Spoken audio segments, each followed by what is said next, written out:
கோவையில் கட்டப்பட்டு வரும் ரயில்வே மேம்பால பணிகள் இன்னும் முழுமையடையாததால் வாகன ஓட்டிகள் கடும் அவதியடைந்து வருகின்றனர். இதுகுறித்த கூடுதல் விவரங்களை நமது செய்தியாளர் சுரேஷ்குமாரிடம் கேட்டு வரலாம். சுரேஷ்குமார், வணக்கம். இந்த மேம்பால பணிகள் காலதாமதம் ஆவதால் மக்கள் எந்த அளவிற்கு சிரமங்களை சந்திக்கிறார்கள், மக்கள் எந்த மாதிரியான குற்றச்சாட்டுகளை முன்வைக்கிறாங்க, விவரம்? பிரகாஷ், தற்போது நாம் இருக்கும் பகுதி சிங்காநல்லூர் SIHS காலனி என சொல்லக்கூடிய பகுதியில் அமைந்திருக்கக்கூடிய மேம்பால பணிகள் நடைபெற்று கொண்டிருக்கின்ற அந்த இடத்தில் தான் இருக்கிறோம். 2013ஆம் ஆண்டு ஆரம்பிக்கப்பட்ட இந்த பணியானது 12 ஆண்டுகளாகியும் இதுவரை முழுமை பெறவில்லை. சுமார் 28 கான்கிரீட் தூண்கள் மூலம் 700 மீட்டர் நீளம், 7.5 மீட்டர் அகலம் கொண்ட இந்த பாலம் 21 கோடி ரூபாய் செலவில் ஆரம்பிக்கப்பட்டது. ஆனால் போதிய சர்வீஸ் ரோடு மற்றும் வசதிகள் மேம்படுத்தாத காரணத்தினால் இந்த பகுதி மக்களால் வழக்கு போடப்பட்டு இந்த பணிகள் பாதியிலே நிறுத்தப்பட்டன. இருந்த போதிலும் வழக்குகள் எல்லாம் முடிந்து 2022க்கு மேலாக இந்த பணிகள் நடைபெறும் என அறிவிக்கப்பட்டிருந்தது.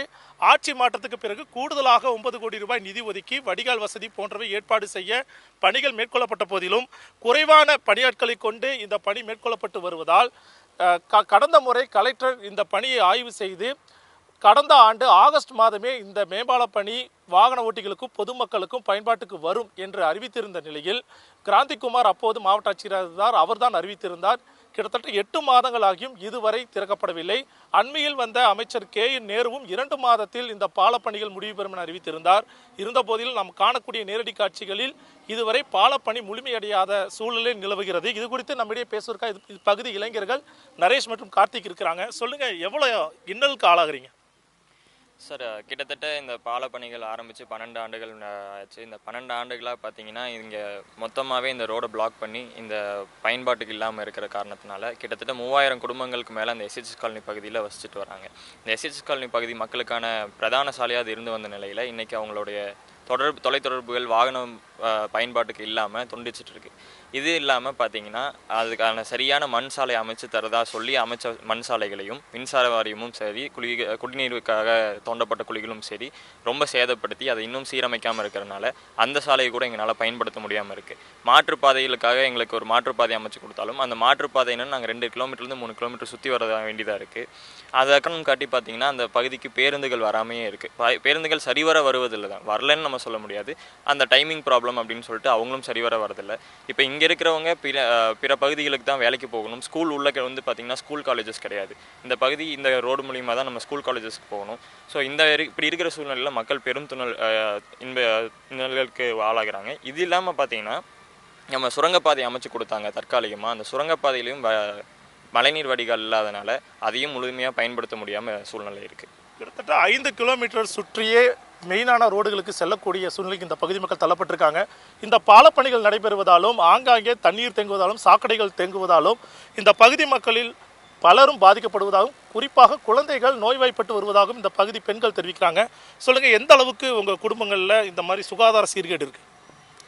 நாங்கள் குழந்தைங்களை இந்த வழியாக தான் நாங்கள் கூட்டிகிட்டு வரணும். ஆனால் கூட்டிகிட்டு வரும்போது பார்த்தீங்க அப்படின்னா ஃபுல்லாக மண்ணு நோண்டி போட்டு வச்சுருக்காங்க.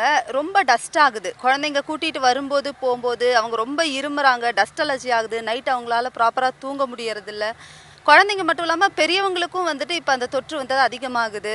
டெய்லி குழந்தைங்க இதனால ரொம்ப இன்னல்களை அனுபவிக்கிறாங்க. அவங்கள ஹாஸ்பிட்டல் கூட்டிகிட்டு போனால் இது டஸ்ட் அலர்ஜி தான் அப்படின்னு சொல்லிட்டு நம்ம அந்த காலத்துலலாம் பார்த்துருக்கவே மாட்டோம். இப்போ பஃப் யூஸ் பண்ணுங்க அப்படிங்கிறாங்க. அந்த மாதிரி பயங்கரமான ஒரு கஷ்டத்துக்கு ஆளாகிறோம். குழந்தைங்களை பார்க்கும்போது எங்களுக்கே ரொம்ப வருத்தமாக இருக்குது. இந்த வயசில் இந்த குழந்தைங்க இவ்வளோ கஷ்டப்படணுமா இந்த ரோட்டுனால அப்படின்னு சொல்லிட்டு. வீடுகளுக்குள்ளே டஸ்ட் அதிகமாக ஃபார்ம் ஆகுது. கண்டிப்பாக வீடுகளுக்குள்ளேயும் டஸ்ட் அதிகமாகுது. அங்கங்கே மண்ணை நோண்டி போட்டுறாங்க. திரும்ப அதை அவங்க ப்ராப்பராக சீரமைக்கிறது இல்லை. அதனால ரொம்ப டஸ்ட் ஆகுது. வீடுகளுக்குள்ளே எப்படி அவ்வளோ டஸ்ட் வருதுன்னு தெரியாத அளவுக்கு டஸ்ட் ஆகுது. மழைக்காலத்துலலாம் பார்த்தீங்க அப்படின்னா 2 பக்கமும் ரொம்ப சேர் அதிகமாக இருக்கிறதுனால வலிக்கி விட்டு விழுகிற சூழ்நிலை ரொம்ப அதிகமாக இருக்குது. நாங்கள் குழந்தைங்களோட வரும்போது விழுந்தோம். இந்த மாதிரி அநேகர் அனுதினமும் இதை அனுபவிச்சுட்டு தான் இருக்காங்க. மழைக்காலங்களிலும் நார்மலான டேஸில் கூட இந்த வழியாக போகும்போது பல்வேறு இன்னலுக்கு ஆளாக தெரிவிக்கிறாங்க பெண்கள். அது மட்டும் இல்லாமல் இந்த பாலப்பணிகளை அதிகப்படியான பணியாட்களை கொண்டு நடத்தாததால் இந்த காலதாமதம் ஏற்படுவதாகவும் தெரிவிக்கிறாங்க. இது குறித்து நம்மிடையே கார்த்திக் தெரிவிக்கிறார். சொல்லுங்க, இங்கே எத்தனை ஆட்களை வச்சு தான் வேலை நடக்குது? 2 பேர் 3 பேர் தான் இங்கே வேலையே செய்கிறாங்க. ஒரு பால வேலைக்கு குறைஞ்சது ஒரு 50லேருந்து 100 பேர் வேலை செய்வாங்க. இவங்க வீட்டு வேலை செய்கிற மாதிரி வெறும் 2 பேர் 3 பேரை மட்டுமே வச்சு சும்மா கணக்குக்குன்னு வேலை செய்கிறாங்க. இந்த பால பணி நிறைவடைஞ்சதா தெரியவே இல்லை. இப்படின்னு நாட்கள் இழுத்துட்டே போது மக்கள் ரொம்ப இன்னலுக்கு ஆளாகிறாங்க. மாற்றுப்பாதை பார்த்தீங்கன்னா ரோடெல்லாம் எதுவுமே சரியில்லை. இப்போ போக்குவரத்து பஸ் எல்லாமே அந்த ரோட்டில் வரனால காலையில் ஸ்கூலுக்கு போகிறவங்க வேலைக்கு போகிறவங்களாம் ரொம்ப இன்னல் சந்திக்கிறாங்க. இந்த ஒப்பந்ததாரரிடம் கேட்டிங்களா இந்த பகுதியில் கொஞ்சம் கூடுதல் ஆள் போடுங்க சொன்னால் என்ன சொல்கிறாரு? அவங்க என்ன சொல்கிறாங்க, எங்களுக்கு சரியாக சம்பளம் வரதில்ல, ஆட்கள் எங்களுக்கு கொடுக்கறதில்ல, ஒவ்வொரு வாரியத்து மேலேயும் அவங்க குற்றச்சாட்டு தான் வைக்கிறாங்களே தவிர இந்த வேலையை முழுமையாக முடிக்கிற மாதிரி தெரியல. அதே மாதிரி பார்த்தீங்கன்னா இரவு நேரங்களில் இங்கே ஒரு லைட் வசதி கூட இல்லை. இந்த மாற்றுப்பாதையில் பார்த்தீங்கன்னா ஃபுல்லாக வழிப்பறி கொள்ளை தண்ணி அடிச்சுட்டு வரவங்க போகிறவங்ககிட்ட லேடிஸ்லாம் ரொம்பவுமே ஒரு பிரச்சனையை சந்திக்கிறாங்க. இதுக்கு எங்களுக்கு விரைந்து ஒரு தீர்வு கிடைக்கணும். இந்த மக்கள் போக்குவரத்து இன்னல்கள் மட்டும் இல்லாமல் ஒரு பாதுகாப்பற்ற சுகாதார சீர்கேடான இன்னல்களுக்கு இந்த பகுதி மக்கள் ஆளாகிட்டு வராங்க. கடந்த முறை கலெக்டர் கிராந்திகுமார் இங்கு வந்து பார்வையிட்டு ஆகஸ்ட் மாதமே கடந்த ஆண்டு திறக்கப்படும் என தெரிவித்த நிலையில் போதிய முறையில் இந்த பணிகள் முடிக்கப்படாவிட்டால் ஒப்பந்ததாரர் மீது நடவடிக்கை பாயும் என தெரிவித்திருந்தார். ஆனால் தற்சமயம் மாவட்ட ஆட்சியர் கிராந்திகுமார் இங்கிருந்து மாதுளைக்கு சென்று விட்டார். புதிதாக பொறுப்பேற்றுள்ள மாவட்ட ஆட்சியர் இதற்கான நடவடிக்கை உடனடியாக எடுக்க வேண்டும் என்பது இந்த பகுதி மக்களினுடைய கோரிக்கையாக இருக்கிறது. பிரகாஷ், விவரங்களையும் காட்சிகளையும் கலந்துரையாடலையும் வழங்கியமைக்கு நன்றி சுரேஷ்குமார்.